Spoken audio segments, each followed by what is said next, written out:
이게 퀴시의 7가지 도구라고요. 퀴시의 7가지 도구는 기존에 있는 방법론을 좀 더 보강한 거라고 생각하시면 되겠습니다.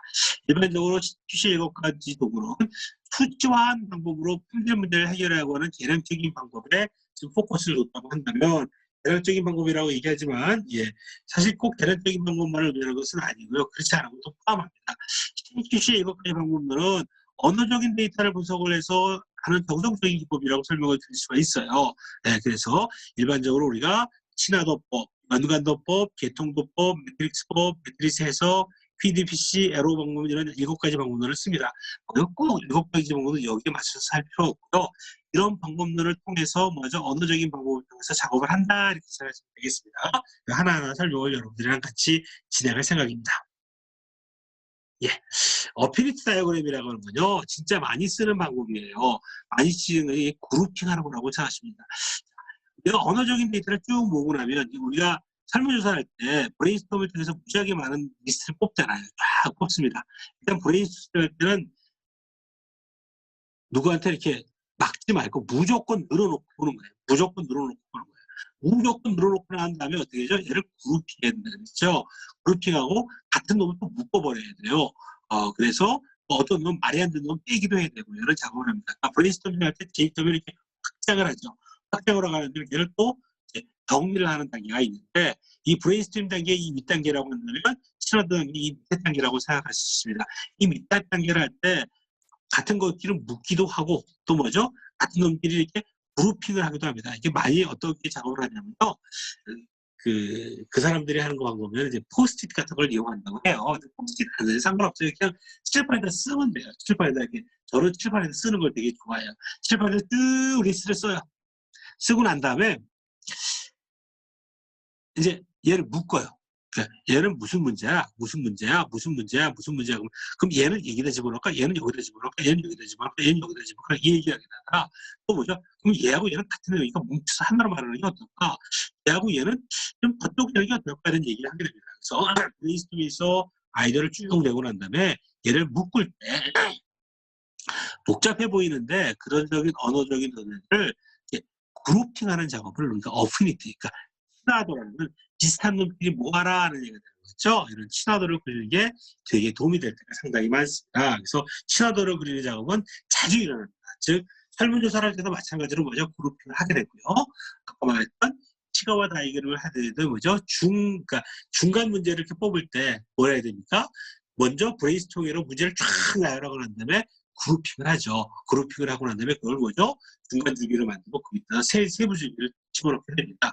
이런 작업을 하는 것을 우리가 친화도라고 얘기를 하는데, 그걸 유사도라고 하기도 하고 어피니티 다이그램이라고 케이제 기법이라고 해요. 케이제는 뭐 하와 히타 지로라는 사람이 했다고 하는데 뭐 이 사람이 개발했겠어요. 이거 누구나 상식적으로 하는 겁니다.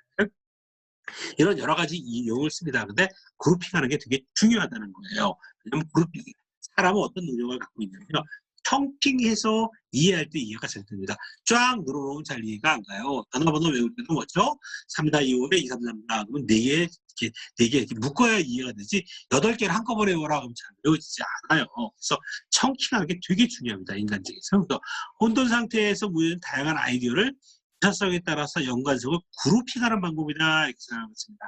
그래서 정보를 몇 개의 그룹으로 나누는 거고, PJ 기법이란 말도 쓰기도 하고 어피니티 다이그램이라 쓰기도 하고 이런 말을 많이 합니다. 즉 여러 아이디어가 생각이 정돈되지 않은 상태에서 전체를 파악하기 매우 힘듭니다. 얘를 쉽게 정리하는 방법이라고 말씀드릴 수 있고요. 아까 말씀드린 것처럼 브레인스토밍을 통해서 도출된 많은 아이디어를 연관성으로 묶기 정리하는 방법이다. 그래서 이 방법은 항상 브레인스토밍이랑 같이 따라오는 방법이다, 이렇게 생각하시면 됩니다. 특별한 다른 방법이 아니라고 생각할 수 있겠죠. 적용조사 써놨네요. 아이디어를 기록한다. 브레인스토밍이랑 아이디어를 다 정리하고 난 다음에 유사한 아이디어를 그룹핑한다. 관련 있는 걸 묶는 거죠. 그래서 묶어서 이렇게 묶을 때 뭐 한 번만 이렇게 얘는 일로 가라, 얘로 가라 서로 디베이트를 할 수 있어요. 그다음에 다 묶고 나면 뭐 이름을 준다. 그룹핑에 이름을 주는 거죠. 그래서 때에 따라서는 이거를 뭐죠? 몇 단계로 또 나눌 수도 있죠. 그룹핑을 대그룹을 또 만들 수도 있고 해서 내가 적절한 형태로 그룹핑을 만드는 작업, 어피니티 다이어그램이라고 하고요. 이 어피니티 다이어그램이 실제적으로 상당히 도움이 많이 됩니다. 그 다음에요, 우리가 릴레이션십 다이어그램이라는 거 되게 중요시 여깁니다. 릴레이션십 다이어그램을 중요시 여기는 이유는 뭐냐면요. 이제 뭐가 원인이고 뭐가 결과인 거를 얘기할 때 이렇게 결과가 딱 하나가 있고 원인이 딱 하나로 연결되지 않을 때가 많습니다. 이게 어떤 거냐면 얘가 얘한테 영향을 미치고 얘가 얘한테 영향을 미치고 얘가 얘한테 영향을 미치는 경우가 있고 또 얘는 얘한테 영향을 미치고 얘는 얘한테 영향을 미치고 얘는 얘한테 영향을 미친다. 이게 뭐죠? 원인 결과가 복잡한 네트워크로 만들어질 때가 상당히 많아요. 그런 우리가 옛날에 10년쯤 전에 우리 공대 외대 공대가 문제가 뭐냐 하는 걸 연구해 본 적이 있어요. 교수들이랑 모여서요. 그때 이제 여러 가지 문제가 원인이 뭐냐를 쫙 나열을 해요. 나열을 하고 난 다음에 걔를 이시가와 다이어처럼 이렇게 공대의 문제에서 이렇게 탁 그릴 수도 있지만 그거보다는 뭐죠? 공대의 문제가 뭐다. 근데 그거는 이 뭐 규모가 작다, 뭐 외대에 브랜드 이미지가 없다, 뭐 여러 가지 과가 작다, 뭐 이런 걸 막 써놓습니다. 뭐 교수진이 작다, 뭐 이렇게 써갖고 내가 뭐에 영향을 미치고 뭐가 미치고 궁극적으로 뭐에 영향을 미칠 거라는 걸 이렇게 연관도로 그리는 게 훨씬 더 의미가 있을 수가 있어요. 그러니까 문제에 영향을 미치는 원인이 서로 복잡하게 알려져 있는 경우에 우리가 여러 차례의 네트워크를 통해서 주요 원인을 파악하는 방식이 있는데 이 특성 용역이 변형된 형태라고 말하지만 뭐 꼭 그렇게 원인과 결과를 정리해 보면 재밌는 결과가 나와요. 그래서 실제적으로 어떤 결과가 나오냐면요. 화살표가 되게 재밌게 나와요. 어떻게 나오냐면 근본 원인이 되는 놈에서 많이 튀어나와요. 화살표가. 그리고 최종 결과가 되는 놈이 많이 화살표가 들어와요. 그래서 뭐가 진짜 근본 원인이고 걔가 뭐에 의해서 어떤 최종 결과가 나왔다는 것들을 보여줄 수 있어요. 이런 그림을 잘 그려내면요. 사람들이 깜짝깜짝 놀라요. 아무것도 아니거든요. 네, 제가 그때 한 10년 전쯤에 이런 그림을 교수님이랑 같이 그렸더니 저한테 그러더라고요. 윤 교수님 저거 어디서 배워요? 그래서 상식이죠. 웃으면서 그랬어요. 근데 이게 상식이에요. 상식은 맞는데요. 이런 그림은 자꾸 그려봐야 그릴 수 있어요. 문제 해결을 이런 식으로 접근하려는 어떤 거죠? 그런 노력들이 되게 필요하다고 말씀을 드릴 수 있습니다. 그래서 이 연관도도 뭐죠? 우리가 브레인스토밍, 다이어그램, 릴레이션십 다이어그램, 또 이시가와 다이어그램 이런 것들이 단순한 그림들이지만 실질적으로 적재적소에 사용하면 또 뭐 우리가 퀄리티 펑션 디플로이먼트 이런 것들 다 적재적소에 사용하면요. 상당히 어떤 커뮤니케이션하기 엄청나게 좋은 어떤 도구로서의 힘을 갖습니다.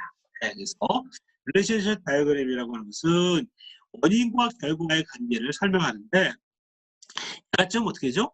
복잡하게 연결관계로 갖고 있는 그런 경우에 우리가 그거를 단순하게 그리기 어렵다는 거죠. 그래서 그런 것을 할 때 우리가 복잡한 문제와 원인과 관계를 분석할 때 릴레이션십 다이어그램이 상당히 도움이 될 것이다 하고 얘기를 합니다. 일반적으로 우리가 친화도나 특성도나 이것들을 연관성을 조사하기 위해 사용한다. 근데 사실 이거보다는 뭐죠? 우리가 많은 원인들을 쭉 브레인스토밍 리스트해오고 난 다음에 그거를 내가 이시가와 다이어그램을 그릴 건지 연관도로 그릴 건지 여러 가지 방법이 가능해요. 개통도로 그릴 건지 가능한데 그중에 하나가 연관도 방식으로 그림을 그리는 것도 또 하나의 좋은 어떤 거죠. 전체를 이해하는 데 좋은 것이다 이렇게 말씀을 드렸습니다. 아이디어 수가 너무 많아도 안 되고 너무 작아도 뭐죠? 연관도 그릴 때 별 도움이 안 된다는 거죠. 적절한 어떤 원인들이 존재하고 그들의 연관성을 가질 때는 꼭 15개라고 할 필요는 없어요. 한 10개 정도만 해도 그릴 수 있어요. 근데 너무 복잡하거나 너무 간단할 경우에는 연관도가 의미가 없지만 어느 정도의 일반적으로 이 정도 문제를 갖게 되죠. 어떤 원인들을 뽑아내면 20개 이상은 쉽게 나와요. 네, 그런 것들을 뭐가 뭐의 원인을 미친다는 걸 설명할 때 이 연관도를 이용하면 상당히 도움이 될 수 있다라고 말씀드릴 수 있겠습니다. 먼저 연관도를 하려고 하는 문제가 뭔지를 내가 정리를 하고요. 그다음에 관련된 여러 가지를 브레인스토밍을 통해서 여러 가지 원인들을 쭉 요인들을 다 뭐죠? 도출해내고 난 다음에 얘를 어떻게 하죠? 그룹핑하는 게 더 중요할 때는 뭐가 되는 거죠? 뭐 어피니티 다이어그램으로 가는 거고 얘를 뭐죠? 하나의 결과에 연결시키는 게 더 중요할 때는 이치과에 대한 걸 가는 거고 얘들이 복잡한 연관관계가 있을 때는 뭐가 되는 거죠? 인과관계로 가는 거고 얘를 뭐죠? 데이터를 모아서 우선순위를 뽑을 때는 파레토 차트를 그리는 거고 여러 가지 방법이 있겠죠. 근데 이 중에 하나의 방법이라는 거죠. 이건 언제나 인과관계가 상당히 복잡한 형태로 구성되어 있을 때 사용한다는 거죠. 그래서 그런 놈들이 뭐가 영향을 미치고 뭐가 뭐죠? 원인이 되고 뭐가 결과가 되는지를 좀 정리를 해서 그놈을 뭐죠? 화살표로 연결한다 그런 거예요.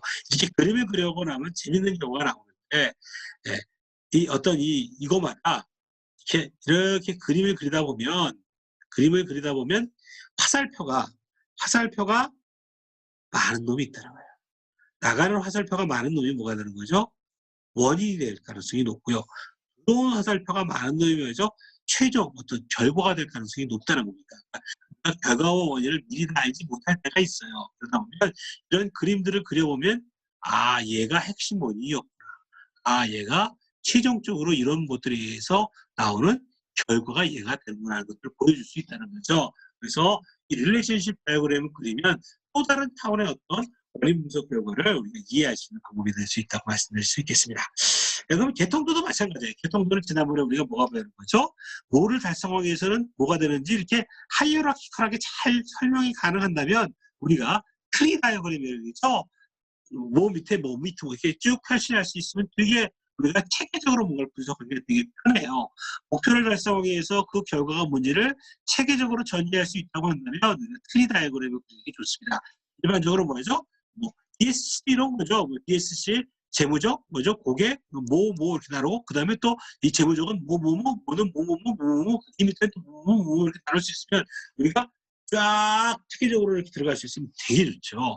이게 이제 중장기 전략도 이렇게 많이 합니다. 중장기 전략이 그러니까 뭐 이런 거 할 때도 뭐를 달성하기 위해서는 누가 뭐라고 쫙 정리를 하게 되거든요.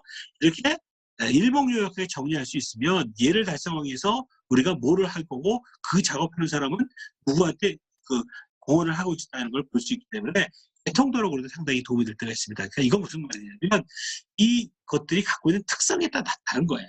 특성에 따라 다른 거고 그 특성에 따라서 우리가 일반적으로 전략 개발을 하거나 이런 걸 할 때는 개통도를 많이 그립니다. 그리고 설문조사 할 때도 이런 개통도 형태로 설문을 만들죠. 물론 이게 딱 연결이 안 될 수도 있지만 웬만큼 떨어지면 딱 끊어주는 게 뭐죠? 사람한테 편해요. 그래서 끊어주는데 도저히 이렇게 끊을 수가 없다.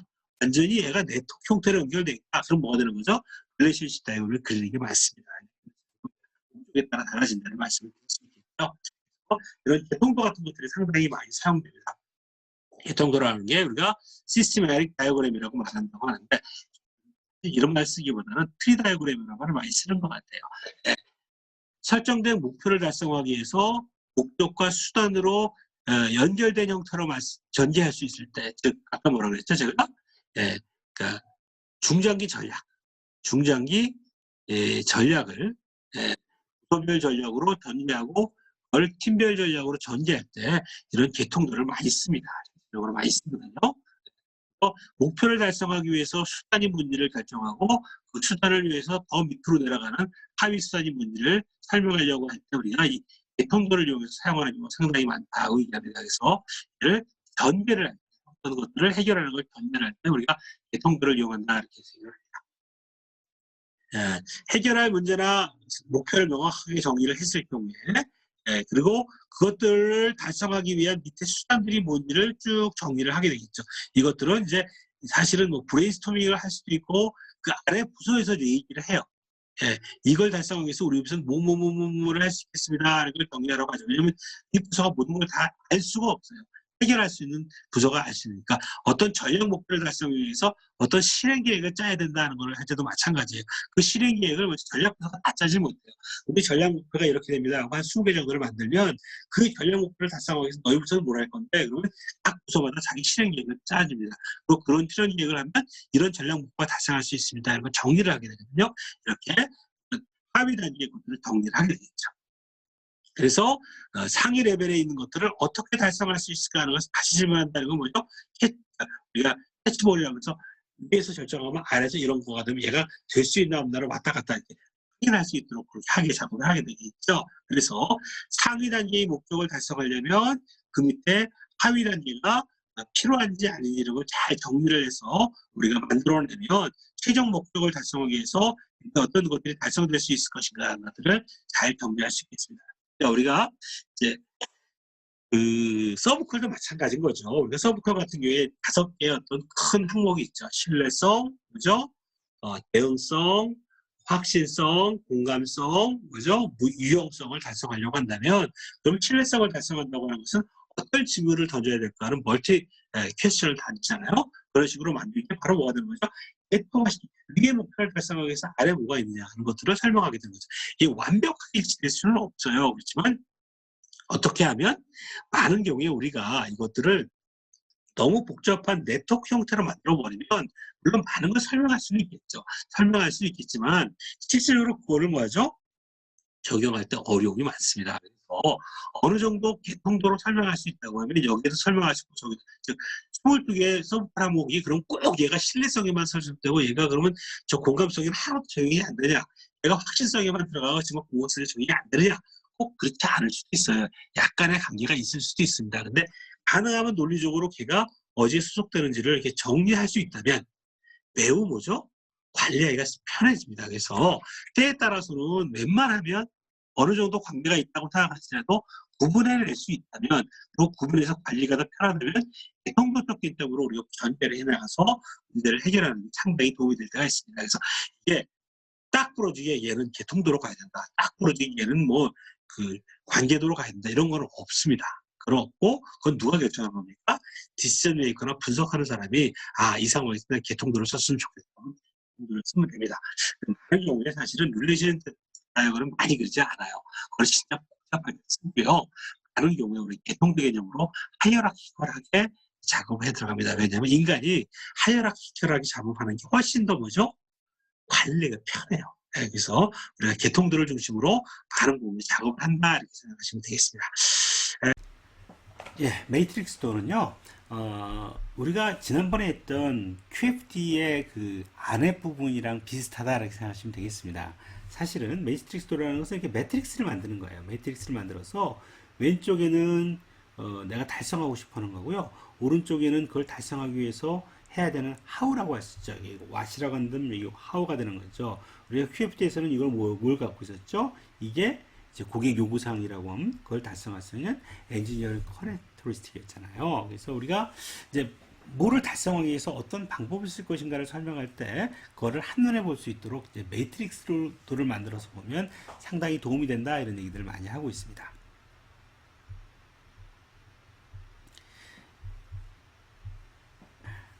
예.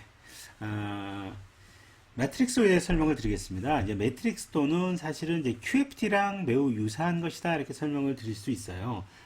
QFT의 그 메인 파트라고 말씀드릴 수 있겠죠. 왼쪽에는 뭘 두냐면 what을 두고 오른쪽에는 how를 두는 거죠. 그러니까 왼쪽에 뭘 두는 거죠? 고객의 요구사항이라고 한다면 오른쪽에는 그걸 달성하기 위해서는 엔지니어링 컬렉터리스틱을 썼죠. 근데 꼭 그것뿐만 아니라 모든 것에 what을 how로 달성할 것인가를 그릴 때 우리가 체계화 시킬 때 이 매트릭스 도를 좀 참 유용하다 이렇게 설명을 많이 합니다. 즉 여기서는 이제 한 이그젬플로 이제 그 목적이 비용의 효율성, 고품질, 납기를 달성하려면 어떻게 해야 되느냐? 그럼 how라고 하는 거에서 우리가 어떤 것들이 영향을 강한 관계를 갖고 있고 어떤 건 적은 뭐 비어 있는 것도 사실 있겠죠. 없는 것도 있겠죠. 그래서 실제적으로 얘를 달성하기 위해서 어떤 놈들이 활용될 수 있는 것인가를 설명해 줄 수 있는 것이 바로 매트릭스도라 이렇게 말씀드릴 수 있겠습니다. 그래서 우리가 실제적으로 QFD의 what을 how로 관계를 나타내는 것을 우리가 이 매트릭스도로 설명할 수 있다 이렇게 얘기를 하고 있죠. 그래서 매트릭스도는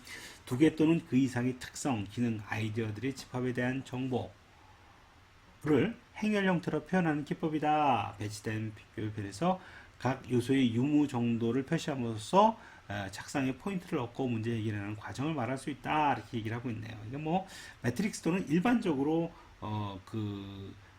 what을 how로 바꾸려고 할 때 자주 사용되고 있는 그런 특성이기 때문에 여러 가지 형태의 매트릭스도를 그릴 수 있다. 이렇게 설명을 드리고 있습니다. 그래서 일반적으로 이제 어떤 what이 어떤 how에 의해서 이루어지고 있는지 그리고 우리가 지난번에 말씀드린 것처럼 때에 따라서는 뭐죠? 어떤 what이 아무의 how로도 해결되지 않는 경우도 존재하고 어떤 how는 뭐죠? 아무 what도 우리가 달성하지 않은 경우도 존재하기 때문에 이런 것들을 찾아내기도 편하고 그리고 이런 거 일목요연하게 볼 수 있는 아주 좋은 그림이다 이렇게 말씀을 드릴 수 있겠습니다. 그 다음에 설명드린 매트릭스 데이터 분석은 요거는 이제 QC, 그러니까 신QC의 7가지 툴 중에서 상당히 통계적인 기법이고요. 통계적인 기법뿐만 아니라 이거는 이제 멀티베리 데이터 애널리시스를 해야만 알 수 있는 방법이에요. 그래서 일반적으로 잘 사용하지 않습니다. 일반적으로 잘 사용하지 않는데 이거는 이제 디멘전 리덕션이라 그래가고요. 변수가 상당히 많을 경우에 그 변수를 몇 개의 변수로 줄여서 우리가 보기 쉽게 하는 그런 기법들이라고 말씀드릴 수 있어요. 뭐 우리가 이제 팩터 애널리시스나 이제 그 컴포넌트 그 프린시플 컴포넌트 애널리시스 같은 것도 사용하는데 그것보다도 얘는 이제 한 2개 정도로 이제 디멘전을 줄여서 한눈에 볼 수 있는 그 어느 그룹핑을 하기 편한 방법으로 사용하는 것을 이렇게 매트릭스 데이터도라고 얘기를 합니다. 즉 그래서 여러 가지가 뭐가 있는데 그런 것들을 이렇게 2차원 안에서 보이는 거예요. 2차원 안에서 뭐 여러 가지 팩터가 익혀졌는데 그걸 묶어보면 2가지 디멘전으로 만들어서 그 2가지 디멘전 중에 얘가 어디에 포지션했는지 이렇게 보게 되면 얘네가 한 그룹, 얘네가 한 그룹 이렇게 그룹핑을 할 수 있잖아요. 그렇게 만들어 준 것을 우리가 매트릭스 데이터 애널리시스라고 얘기를 합니다. 근데 아까 말씀드린 것처럼 이 방법은 실질적으로 마케팅에서 제품이나 서비스의 포지셔닝 하기 위해서 자료 설명하는데 기본적으로 정량한 데이터를 비교 분석할 수 있는 방법이고 아까 말씀드린 것처럼 이게 주성공 분모법을 해서 디멘저널 리덕션을 이용해서 이런 방법을 사용합니다. 그래서 그건 통계적 방법론을 사용하지 않고서는 그러니까 통계 패키지를 사용하지 않고서는 작업하기가 좀 어려운 기법들이에요. 그래서 실질적으로 그렇게 많이 사용되지는 않는데 물론 우리가 이런 통계적 기법을 사용할 수 있다면 그 결과를 볼 수 있다면 여러 가지 그 값들이 어느 위치에 있는지를 비교 분석하는데 나름 좋은 방법으로 사용될 수 있다 이렇게 설명을 드릴 수 있겠습니다. 그리고 PDPC 방법론 Process Decision 프로그램 차트라고 하는 것은 업무가 실행해 나가는 과정에 발생하는 모든 상황을 상정하여 가장 바람직한 결과가 들어올 수 있는 프로세스를 정하는 방법이다 이렇게 되어 있네요. 이 말은 무슨 말이냐면요. 사실은 여러분들 이제 프로그램 작성하면 이런 일이 일어날 때가 많아요. 이게 어떤 일이냐면 일의 업무가 이게 메인 업무라고 해서 주문 요청하면 뭐라고 쭉 내려가는데 이렇게만 나오지 않고요. 어떤 조건에 이렇게 옆으로 빠져요. 옆으로 빠지고 또 어떤 쪽에 또 그게 또 옆으로 빠져요. 이렇게 해서 다양한 형태로 진행되는 경우가 상당히 많습니다. 그래서 이거를 설명하려면 어떻게 그리냐면 플로우 차트로 우리가 그림을 그리잖아요. 근데 이게 프로세스 디시전 프로그램 차트라고 하는 이유는 뭐냐면 그런 그림이 이제 메인 루트가 아니라 이제 약간 그 메인 루트가 아닌 여러 가지 상황이 발생했을 때 그거를 그림으로 하나로 그려놓으면 전체를 이해하기 매우 좋습니다. 예를 들어서 우리가 이제 그 키오스크에 가서 어떤 작업을 할 때 이제 가장 어려운 건 그거예요. 개발자들은 이제 메인 루트에 따라 움직일 거라고 생각해요. 근데 어떻게 되죠? 사용자들은 메인 루트로 안 가고요. 갑자기 다른 버튼을 누릅니다. 이해를 못해서요. 그러면 다른 버튼을 누르면 매우 헷갈려져요. 그랬을 때는 어떻게 대체할지를 전체 그림으로 그려놓고 거기에 대체되는 프로그램을 짜지 않으면 일이 잘 안 될 때가 많습니다. 이게 이제 개발자들이 상당히 문제인데 이거 누르고 다음 누르고 이거 누르고 이거 누르고 이거 누르고 이건데 왜 못 풀어 이렇게 하잖아요. 근데 사실 이거 누르고 이걸 누르지 않고요. 이걸 누르고 난 다음에 다른 작업을 할 때가 있어요. 사람들이요. 그랬을 때는 사람이 어떻게 대처해야 되는지를 이해해야 되거든요. 실질적으로 업무 프로세스라고 하는 게 이 메인 프로세스에서만 이루어지는 게 아니라 걔가 어떤 다른 결정을 해서 다른 것으로 나가고 다른 편에서 어떤 이렇게 이제 업무 프로세스가 이렇게 다양한 형태로 나타날 때가 상당히 많습니다. 그래서 이런 것들을 설명할 때 그림 그리는 것으로 우리가 이런 그림을 그리는 것을 프로세스 디시전 프로그램 차트라고 얘기를 합니다. 이제 우리가 그 언제죠? 프로그램 짤 때 이런 작업을 많이 하죠. 그러니까 프로젝트의 진행 과정이 발생할 수 있는 여러 가지 우발적인 상황을 상정하고 이런 상황에 신속하게 대처하기 위해서 그 대응책을 미리 점검하는 방법이다 이렇게 얘기를 하고 있습니다. 어떤 목표를 달성하기 위해서 미리 계획을 수립하고 계획대로 진행할 수 있도록 노력하지만 사전에 예기치 못한 일이 발생한다면 상황 여건이 변하면 당초 계획대로 진행해서 허다하다 과거에 경험하지 못했던 새로운 부족된 계획된 시간에 발생하기가 어려운데 이런 불확실성이 존재하고 이런 걸 할 때 우리가 우발적인 상황이 어떻게 발생하고 그걸 어떻게 되면 다음에 어떤 일이 일어날 것을 미리 정리해 볼 수 있는 매우 좋은 방법이다 이렇게 얘기를 하고 있습니다. 그래서 적용하고자 하는 대상 과제의 프로세스가 발생하는 우발적인 상황을 이행하고 사람들이 팀을 구성한다. 과제의 최종 목표를 기록하고 이러한 목표가 달성할수록 필요한 일차적인 활동을 아래로 쫙 가로로 이동하고 난 다음에 그 다음에 뭐죠? 우발적인 what if 문제를 집어넣어서 우리가 문제가 발생했으면 어떻게 되는지 또 거기에 대한 대응책은 어떻게 해야 되는지 이런 걸 정성함으로써 전체적인 업무 프로세스를 정확하게 이해할 수 있게 된다는 얘기를 하고 있습니다. 자, 마지막으로 에로 다이어그램은 여러분들이 우리가 많이 배웠던 뭐냐면 그 퍼트 CPM 그림이라고 생각할 수 있겠어요. 그러니까 목표를 달성하기 위해 시계열적으로 어떤 일이 일어나고 그다음에 어떤 일이 일어나고 어떤 일이 일어나고 그림으로 그려주고 난 다음에 이 안에 뭐 일정이라든지 기간이라든지 이런 거를 딱 집어넣어 주면 우리가 언제까지 뭐가 끝내야 되고 언제가 뭐까지 끝내야 되고 하는 걸 보여줄 수 있겠죠. 그래서 이것을 에로 다이어그램이라고 표현합니다. 이게 어디서부터 시작해서 어디로 간다는 표현을 하기 위해서 그런 것 같아요. 목표를 달성하기 위한 수단으로 주로 시계열적인 순서로서 따라 화살표로 그림을 것으로 프로젝트의 일정을 잡지만 퍼트 CPM 기법들이 이런 것들이라고 얘기를 하고 있습니다. 그래서 우리는 이미 뭐 이런 작업들을 많이 써봤죠. 근데 이런 기법들을 안 써보신 분들은 상당히 좀 이렇게 상당히 의미 있는 그런 거라고 볼 수 있겠어요. 에로 다이어그램은 화살표라고 부른다. 최적의 일정 계획을 세우고 효율적으로 그걸 진척하기 위해서 작업한다. 신제품 개발의 추진 계획과 진척 단계를 두고 순서와 일정 그리고 진척 관리에 사용되고요. 여기서 제일 우리가 중요시 여기는 크리티컬 패스가 뭐다. 즉 어느 패스는 일정이 지연되면 뭐죠? 전체 일정이 지연되는지 어느 일정은 언제까지는 해야 되는지 이런 것들 우리가 찾아낼 수 있는 게 이런 에로 다이어그램으로 만들어서 조용히 되고 일정 관리에 큰 도움이 된다는 얘기를 하고 있죠. 그래서 그런 얘기들이 쭉 여러분들이 뭐 다 아는 내용들이니까 그냥 지나가도록 하겠습니다. 그래서 이제 신QC의 7가지 도구들에 대해서 간단하게 정리를 해놨네요. 친화도법, 연관도법, 개통도법, 매트릭스 다이어그램, 매트릭스 데이터 애널리시스, PDPC, 에로 다이어그램. 저는 뭐 제일 좋아하는 거는 이제 어피니티 다이어그램이 상당히 꼭 필요한 거예요. 여러분들 해보셨으면 좋겠고요. 릴레이션 다이어그램도 사실은 뭐죠? 이 어떤 면에서는 누구죠?